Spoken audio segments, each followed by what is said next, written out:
Halo. Oke, langsung aja yuk. Kita mulai pembahasan kita kali ini khusus buat Anda. Kita mau coba gali lebih dalam satu kutipan dari Markus pasal 14 ayat 1 dan 2. Nah, sumber yang kita punya ini ngebawa kita ke momen yang, cukup genting ya. Jadi, ada rencana rahasia nih yang lagi disusun sama para pemimpin agama Yahudi waktu itu. Targetnya, Yesus. Kita bakal coba bedah bareng-bareng, rencananya gimana, terus konteksnya apa, dan ya, apa sih artinya semua ini menurut sumber kita. Kan penasaran juga ya, kok bisa rencana sepenting ini munculnya pas banget, 2 hari sebelum Paskah. Itu kan perayaan besar ya. Iya, Paskah dan roti tidak beragi, momen penting banget. Dan lagi, kenapa mereka sampai segitunya takut sama reaksi orang banyak sama rakyat? Ada apa gitu? Oke, coba kita lihat detailnya deh dari sumber Anda ini. Di ayat 1 dan 2 itu kan disebut ya, waktunya tinggal 2 hari lagi nih menuju Paskah dan roti tidak beragi.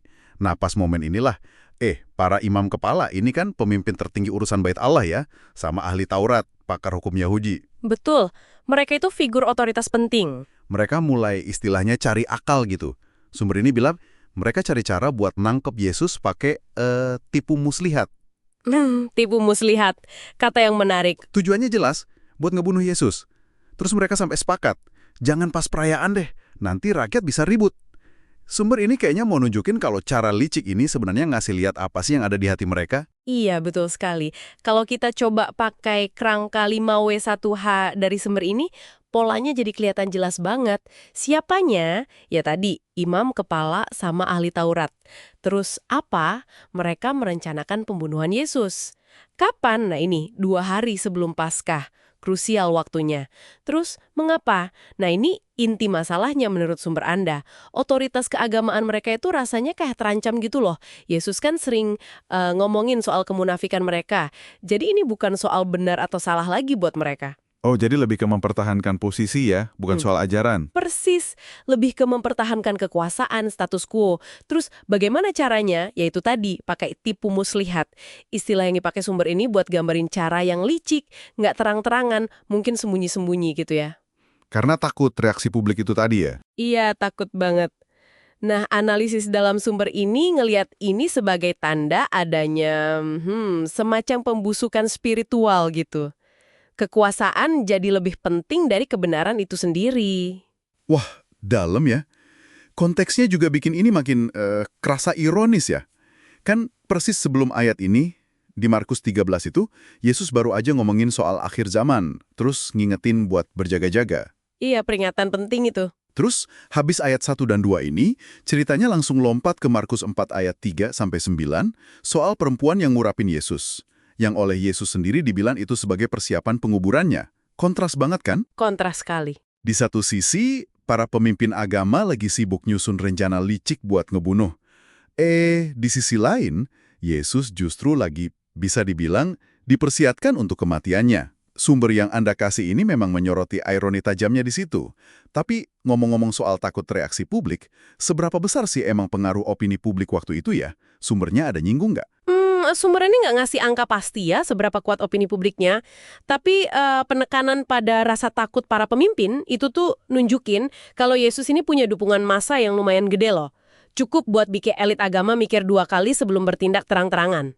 Oke, masuk akal sih. Nah, kalau kita lihat dari sudut pandang yang lebih luas lagi ya, sumber ini nawarin perspektif teologis yang menarik banget. Jadi tindakan jahat para pemimpin ini menurut kacamata sumber Anda justru dilihat sebagai bagian dari skenario ilahi yang lebih besar. Maksudnya gimana tuh?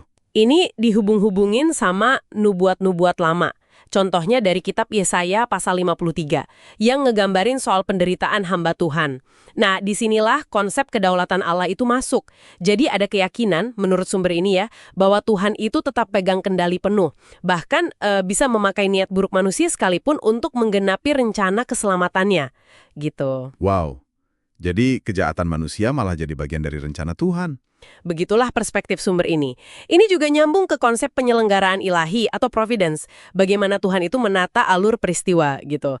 Sumber ini juga pakai momen ini buat ngomongin soal kerusakan natur manusia ya, betapa manusia bisa jatuh bahkan dalam konteks agama. Juga soal bahaya kemunafikan dalam beragama. Sambil ngajak kita untuk hidup jujur, waspada, nggak pakai tipu muslihat. Oke, jadi jelas ya benang merahnya. Nah, terus apa artinya semua ini buat Anda yang lagi dengerin kita nih? Sumber Anda ini ngasih beberapa poin refleksi yang kayaknya relevan banget buat kita semua.